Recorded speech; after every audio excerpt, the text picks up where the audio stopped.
When you need a mortgage, don't stress at all. Just tune right in and give these guys. Good morning, YouTube. Today is Friday, February 27th.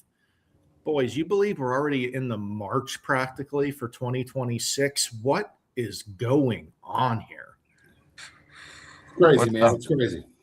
Month end today. So Happy Pokemon Day, Tommy. Happy Pokemon Day. Big Friday here today. It's kind of crazy wrapping it up. They're also letting people out on the golf course today. We got 55 in Pittsburgh. So I'm gearing up this weekend. I'm not doing anything this weekend. I'm gearing up for a big pre-approval weekend. I think people are going to be out looking at houses. So that's my plan.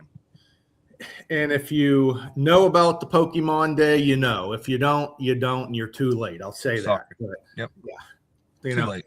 There's some experts that are already sitting in the parking lot waiting for these things. I don't know who those people are out there in the world, but there are experts doing it, getting there early, understanding how the world works. So capitalism is a great thing.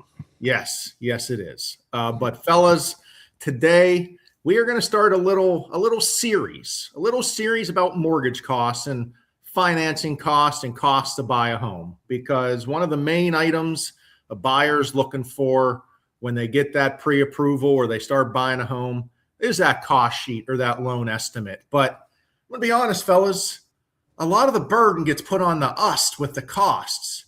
And frankly, they're not all mortgage costs. Yeah. And, it kind of stinks because a lot of the times they're comparing costs that aren't our costs anyway.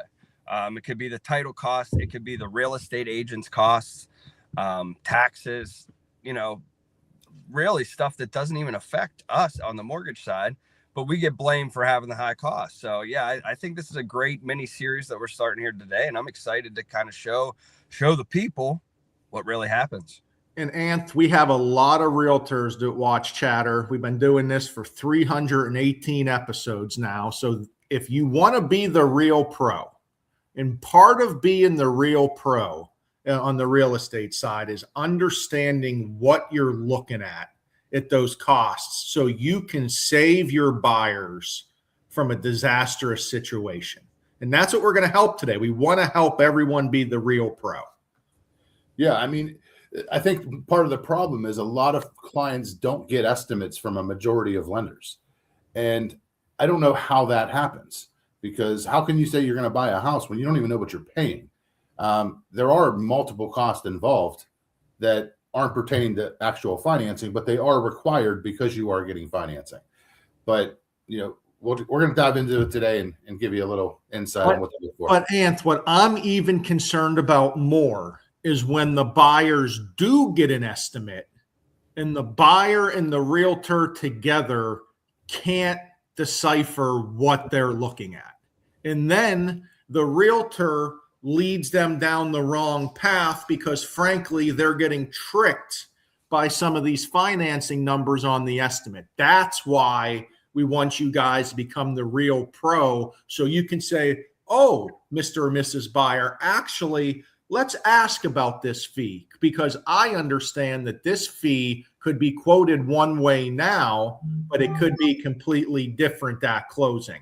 And if you save your buyers, I don't know, thousands of dollars, that's a hell of a selling tool, Tom, if you're out there trying to show your value and worth compared to other realtors.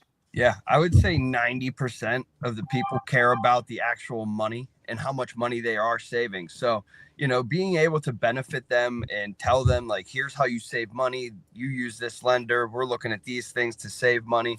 That puts you a leg up. And I know real estate agents that do know their stuff inside and out.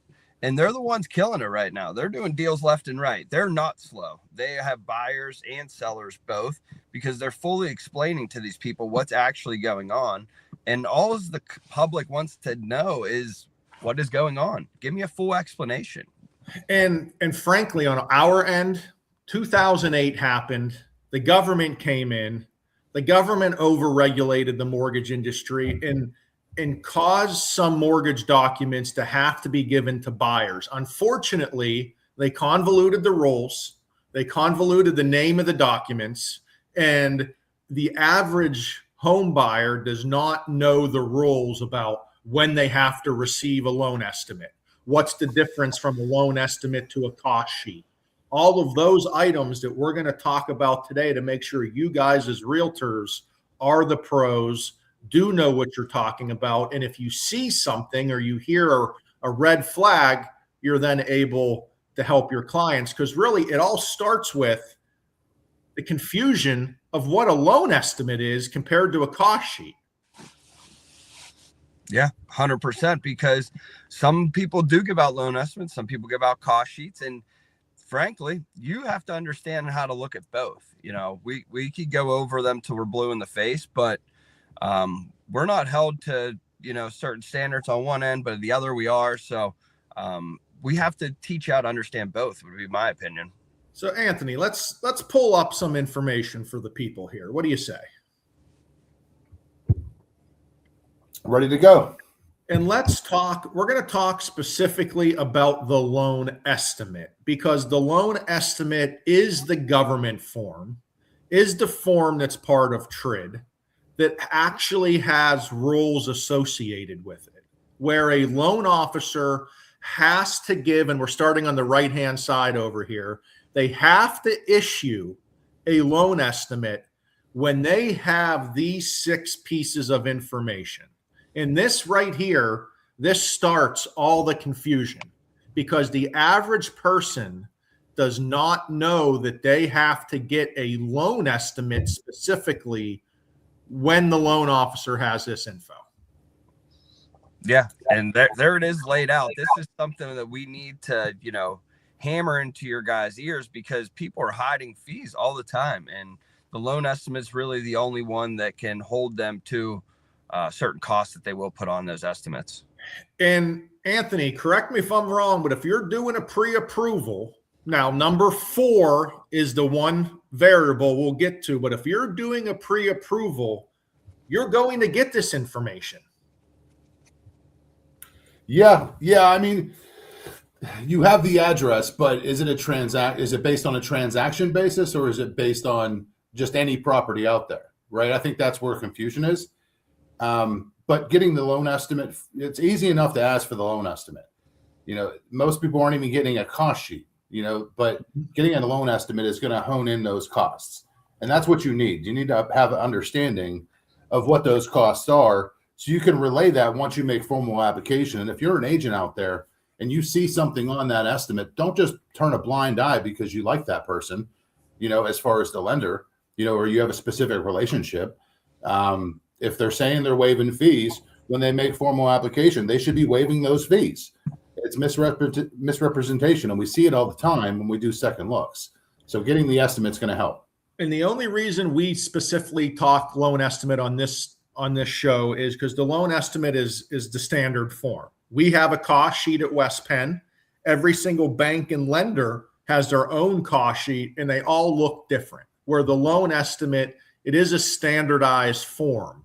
So if you're comparing and looking at costs, everyone's loan estimate is structured the same, so it's easier to compare. Yeah, and it's all laid out. It's all in the same place, right? I mean, that's why it is best when you're comparing, because it, you know, as we get into the page 2, we'll show you, it totals it up for you. You don't have to add all the fees.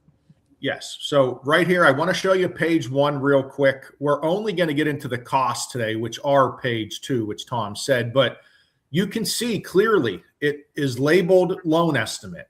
It has the company information at the top for the bank. It tells you what's going on with the loan, what type of loan it is. Is it conventional? Is it FHA? It literally says, is the rate locked or not? Look at what your eyes tell you. Read a little bit to make sure you're understanding what's going on with the financing. Look at the sales price. Look at the loan amount. Is the interest rate what you thought it was? A lot of times, realtors and buyers will get this form and they frankly are just not reading it or understanding what they're reading, and it's hurting them in the long run. Yep, 100%. Let's dive into that page 2 with those costs. let's get into page 2. And today we're only going to talk about section A and section B because those are the places you can go for mortgage costs. So ignore everything else. We're going in section A and B. And Anthony, section A, you can have a million different terminology in this section, but anything here is specific lender fees. Correct. Yeah. So anything that's going to be in here, whether it's called an admin fee, a liaison fee, an underwriting fee, a loan officer fee, anything in this section A is the lender fee to be able to do your loan, underwrite process, fund, the whole 9 yards. So this is a very important section. And Tom, I get this question probably 75% of the time. And again, this is a standardized form. We don't get to make this form. If there were points, as you can see, it says percent of loan amount, points. That section is blank. But if you're being charged points, it will be in that section. But a lot of people ask me, oh man, what points are you charging me? Because it does look like with how it's set up, points are always being charged, but that's not necessarily the case. No, there's no dollar amount there next to those points. It would be above that 1255. And, it's important to remember there's 2 different types of points that lenders can charge you. It's a discount point, which will get the rate lower and has direct benefit, prepaying interest to you. And there's also a loan origination point, which is just what the originator or the bank is charging to get the loan done, and you're not actually getting a benefit to your interest rate. So very important to notice what type of point you are getting. On our side of things, guys, section A is the most important because this is the actual cost of what the lender is charging. And they're stuck to these costs for 10 days. So unless there's a change in circumstance, this is the cost your buyer's going to be charged. There's other sections in the estimate that we'll get to in other parts where you can fudge the numbers and make closing costs look lower, but you can't do it here. If you are really wanting to look at numbers for your buyer, and we'll get into section B next, you should look at the interest rate plus section A and B to see what your full buyer's cost is for financing. Everything else is kind of noise. Everything else is going to be the same depending on title company or municipality you're closing in, whatever it may be. But A, B, and the interest rate, Anth, are so valuable to showing real cost to the buyer. Yeah, and I think it gets lost with buyers because they're looking at 2 things. They're looking at the rate and what are they bringing to closing. They're not looking in the middle. And the only thing that a client can truly shop for is what is the lender actually charging to do that loan. Regardless of the lender, everything else is going to be basically the same at closing.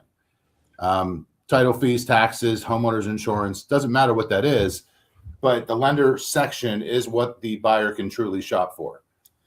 So in section B, services you cannot shop for. So there's certain part of the mortgage that the lender is going to have to control. For us, it's an appraisal in the credit report. We have to choose who we're pulling. We can't let you choose who you're getting your credit report pulled from. We do that. We also have specific appraisers we work with to get the appraisal fee done. And these are real costs. This is called an estimate, guys. So there are other lenders out there that will try to fudge their estimate to make it look better. But when you're looking in the exact categories of the loan estimate, and you can see section A and B, this is where you have to ask the questions. If you see section A that is thousands and thousands of dollars, you got to figure out why. Now, it may be a specialized loan that's frankly more expensive, or your buyer's getting charged dollars that they don't understand they're getting charged. And that's where we want to make you guys the pro, and I'm going to stop sharing here, of getting into the mortgage costs. So that's what we want to do. We want to make you guys our eyes and ears. So if you see something, alert us. We become a team. We hone in on it, and then we can help you figure out where those costs are coming from. Yeah, just give us a call. I mean, we're here to help. That's it. So that was part 1. As you can see on page 2 of the loan estimate, we have a lot more to get to. But that was just the mortgage costs. So if you're looking over the weekend, if you're curious, section A and B of the loan estimate plus the interest rate, are going to show you that real fee. Good stuff, boys. All right, fellas, have a great weekend. Good luck to all those Pokemon hunters out there. Hope you get the packs you're looking for. Later, boys. Have a good weekend. Later. See you guys. Tom, Ryan, and Anthony. Oh,